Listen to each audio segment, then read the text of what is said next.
Welcome to the Books on Air podcast. I'm Suzanne Harris, and my listeners get the story behind every book. I am about to introduce you to an absolutely delightful author. Her name is Junio Carols, and she's here to talk about her book, Bittersweet Neighbourhood. Now, she's quite an interesting person in her own right. Not only is she a retired educational social worker whose hobbies include writing scripts for murder mysteries and hosting murder mystery parties as well. She's very interested in doing astrology charts. She loves everything to do with the supernatural. She's an avid reader, and she also enjoys horror movies. Junio, welcome to Books on Air. It's such a pleasure to have you. Thank you for joining me. Hi, Suzanne, and thank you for having me. You know, it's been my experience that authors write books for all kinds of reasons. And there are usually two stories to every book. There's the story that the author writes in the book, and the book is published, and the reader reads. But then there's always this secret backstory. There's always a reason, a way, an event, something that caused the book to be created. What's the secret backstory behind Bittersweet Neighbourhood?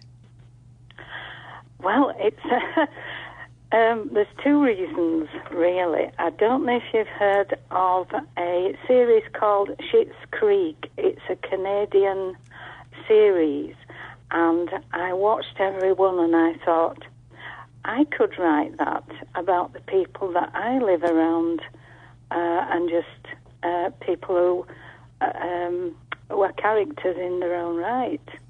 And it is based on the neighbours that I had where I was living, and they were characters, and I've just twisted it and spiced it up a little bit to make it more interesting for the readers. Yes, you have. But they are real people. Yeah, I have known these people. They do exist. Do they know that they're the basis for the characters in your novel? No. That's why I've chose a pen name, and I've now moved from the area and living in a different area. So I think I'm pretty safe now. I love it. And the other thing that I think is so funny is that you were inspired by a television show. You watched that and you thought, wait a minute, my neighbors are that crazy too. Let me sit down and write this. Exactly. Yeah, it's true. You all have people, friends, neighbours, even family that you could write books about. You absolutely are right. I absolutely agree with you. And there's an old adage that they say about writers. They will say to beginning writers, write what you know. Exactly. It makes perfect sense to me. It does, yeah, it does. Let's give the listeners a little overview of Bittersweet Neighbourhood. Just sort of tell me a little bit about what happens and who they are. Okay. Who do you want me to mention first? Anybody you want to. Author's choice. Well, John Crowley, who I told you about, who was a talking book host, said to me, he said, I think I know which character you've based yourself on. And he said, I think you're Ginger. And when I come to think about it, I think I have based Ginger roughly on myself. So tell me about her. Well, she's just different, a little bit secretive, likes to do things out of character, and doesn't like to be, pigeonholed. She's just different and an exciting person. And, I just like the idea of being something similar to Ginger. Who's married to the car freak. Yes. Now, that is not my husband, I can assure you. But it is based on an old boyfriend. So in a way, yes, but it's not the hubby I have now. Thank goodness. Thank goodness he was an old boyfriend and in the past. Yes, it was very, very, very car mad, we'll put it that way. Yes. He kisses his cars goodnight. That's it. That's like the song, the Shania Twain song. I thought I'd put that one in so people might remember the song. Well, and we also have the widow, Cindy. Oh, right, Cindy, yes. She was my next-door neighbour, and her hubby did die quite young of unusual circumstances. But I don't think she actually poisoned him. That's the bit that I made up. But we'll put it this way, she didn't cry buckets of tears. And I think she was quite relieved to see the back of him. So, wow. She does exist. Wow. And she does have a big dog that's quite vicious. And she's got a crush on Luke, and so that adds to it, because Luke and Ginger are not very physical, because Luke is always interested in the cars, and he works hard, and he comes home, and he doesn't want to deal with anything. He just doesn't understand what she wants. Exactly. And so here's Cindy, who is always after him, isn't she? Oh, yes. She was a bit of a man magnet, yes. Definitely, yeah. And she she was very fussy. She lived in the Greek Isles. She's from the Greek Isles, is that right? Yes. She has a twin sister. They were twins. They were Greek, brought up in Greece and brought over here when they were very young. Yes, so that bit is true. She sounds very exotic. She is a bit, yes. I'd say both sisters are. They are definitely characters in their own right. Well, then we have Dottie, who is sort of the heartbeat, or maybe I should say the eyes of the neighborhood. She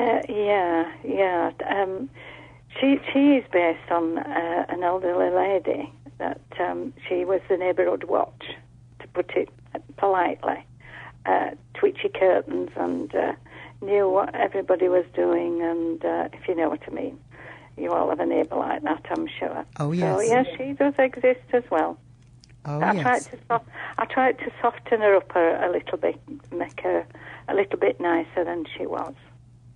It reminds me of a Midsummer Murders, where the neighbor, the neighbor was up in this. She had this sort of watchtower in her house, and she would go up and she had her binoculars, and she was spying on everybody. That's sort of who I saw in my head when I was reading about Dottie. I watched that Midsummer Murders all the time. I love it. Oh, me too. It's one of my favorites. Yeah, I love it. Yeah. So Marie, now Marie sounds like the neighbor who is exhibiting some symptoms maybe of dementia. She's becoming a little forgetful. There have been several events, and Dottie has sort of, she's trying to intervene with Marie's daughter. Dottie has a good heart. She can't help the way she is, but she's got a very kind heart, and she does worry about Marie because Marie's on her own, and her own daughter, and this is perfectly true, it's based on a neighbour I know. Her daughter, she hardly ever saw her. She wasn't really interested in coming to visit her. And many a time, you would see smoke coming out of the kitchen, and one of the neighbours would have to go in, and she'd have left the stove on, or she burnt that many kettles. So it is a real person, but I've just made her a little bit worse than she actually was. And you know, she was at home. Seeing something like that in the neighborhood, realizing that one of your neighbors is having issues like that, and trying to bring it to the attention of a child, and the kid doesn't want to hear it. I mean, no. I get it. They don't want to hear it. They don't want to have to deal with it. They don't want to think about it. And we've all thought of our parents. You know, they're always there. They've always been there all of our lives. And so we don't want to think about the time when they won't be there. No, that's true. Yeah, we tend to don't want to know about the bad things if they're poorly, or We like to remember them as they are, don't we? It's human nature, isn't it? Yes. Yeah, Yes, I couldn't agree more. I mean, I think we all feel that way. We all want our relatives, or at least our parents, to be immortal, I guess. Yes, true. Whether our kids feel the same about us, that's a different story. Good point. Now, Duke is Dottie's husband, and the neighbors are not very kind to the two of them. They call them behind their backs Dumb and Dumber. Well, we'll put it this way. They were both at the back of the queue when they were handing out common sense and brains. But a nice couple. A bit doolally and dippy. But, yeah, a nice couple. Yeah. And then Christian, the vegan. Yes. Now, he's the only one that I've made up. I don't know. I just had to make someone up to just bring a little bit different into the story. So he is definitely total fiction. I don't know him at all. Just made him up. When you were making him up, I love to talk to fiction writers because fiction writers' brains work very differently. When you were writing the book, did you, I guess my question is really, are you a planner or are you a pantser? Do you sit down at a computer or take out a pad and just start to write because the movie starts in your head?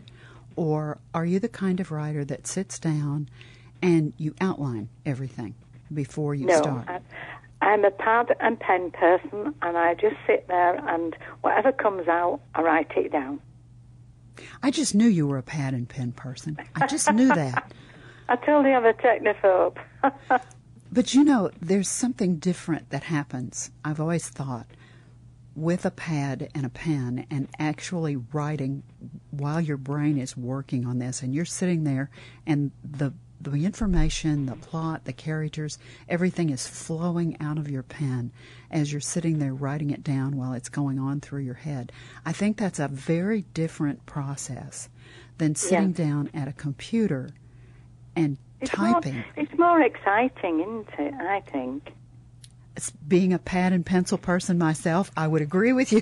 I'm not part of it may be that I'm a concrete learner. So I need to, get my hands, when I'm saying that, I'm doing this mental thing. I need to get my hands around the information. And for me, writing things down with a writing instrument, whether it's a pencil, usually I do a black Sharpie pen. I don't know, there's something about me and black Sharpie pens. I just like that. I'm there with you. Yeah, I know there's something about that. You and I are kind of frightening. We've been talking about all these things that are sort of alike before we started recording this. But the black Sharpie pen, there's something about that for me. And once I write that down, it's like it sticks in my head, and it comes out of my head much easier somehow. I can't explain it.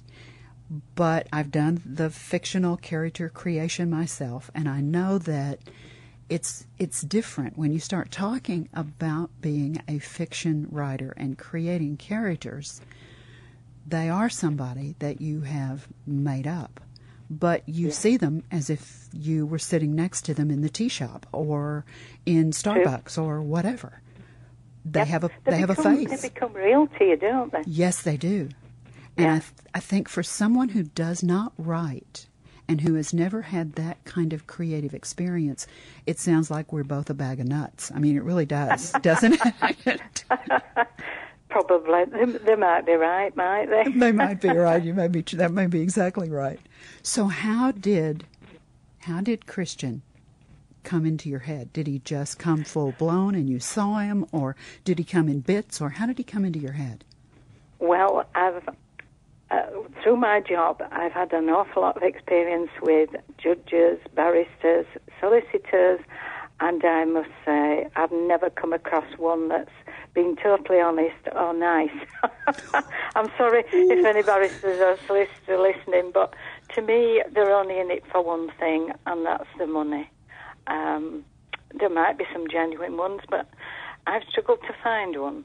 So I had to bring in a soft side to him, but That's how